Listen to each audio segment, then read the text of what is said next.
So this video relates to the Char Broil X200 Grill2Go, a portable barbecue, which runs on small portable gas canisters. And also, you can buy an adapter hose from Char Broil that allows you to use it on a patio gas cylinder.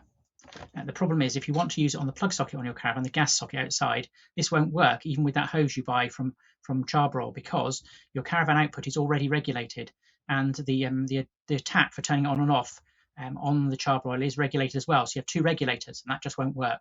So what you need is a way of connecting into the Char Broil barbecue without that extra regulation. This video shows you how I've solved that.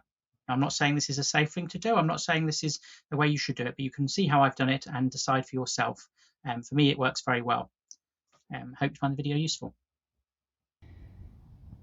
Right, what I'm going to try and do is use one of the burner tube from one of these barbecues that you can get cheaply on eBay, these tabletop gas barbecues. They're about £20, to turn into an adapter to run on the other barbecue. So if it works, then you'll be watching this video. If it doesn't work, you'll never see this.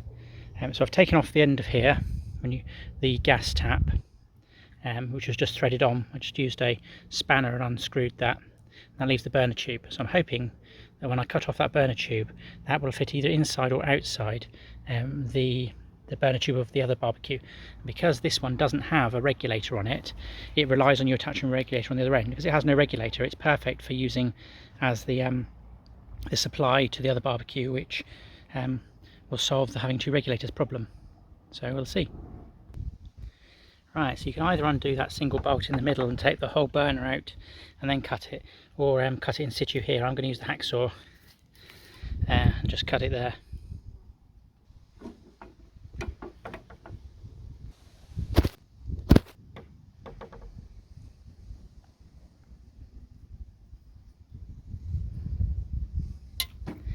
So the theory is that because this barbecue is only £20, actually, even if you throw it away unused, it's cheaper than buying a regulator. Because my other plan is to buy the American regulator for the barbecue and then hollow it out, so it's no longer actually regulating at all, and then connect a hose to it. You can't buy a UK regulator aftermarket, but you can buy the American one.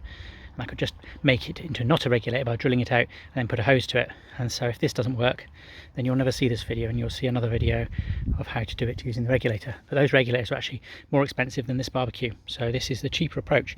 You could use this barbecue after you've ruined it as just a normal charcoal one if you wanted to. Right, well, it's looking extremely promising, because this bit that I've cut off, as you saw me cutting, remember that goes onto here, which is the other bit of the barbecue that I unbolted with the spanner earlier. So if I put that back on there now, there we go, that's back on now, and then that Jubilee clip goes around that ribbed bit with a hose. So let's put that on. There we go. And on the other end of it, we have the plug that goes into the caravan.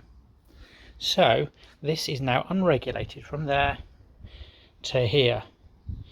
So this bit, will it fit inside the barbecue? By the way, the answer is yes, because I've already tried it. Oh, you might also say, is the jet compatible? I've checked the jet, and the jet on this barbecue is 0.81 or something like that millimeters, which is the same as the jet that comes with this fancy barbecue. This is Char Broil barbecue. So where's the original one? Let's have a look at the original one. See, I'm packed to go away on holiday. Okay, here's the original one. And if we look in here, I don't know if this camera's going to show you clearly enough. I can't remember where it says it. It says it here somewhere.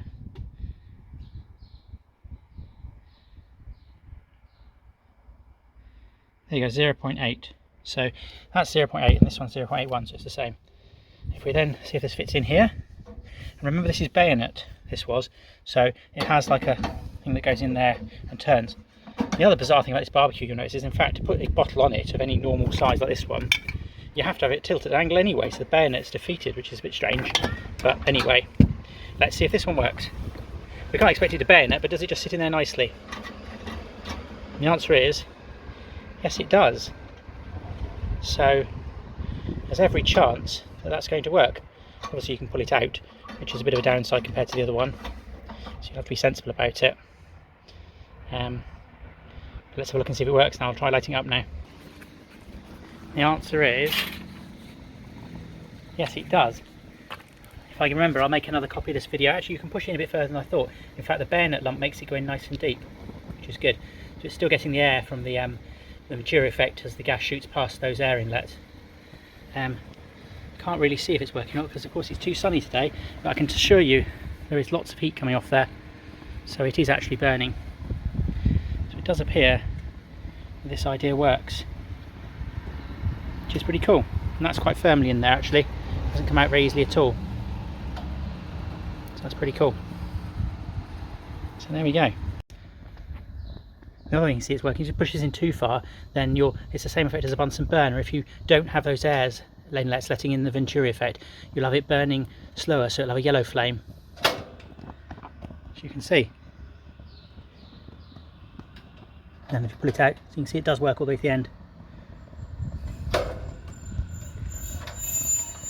If you pull it out properly, make sure you've got those air gaps there, then it burns nice and hot.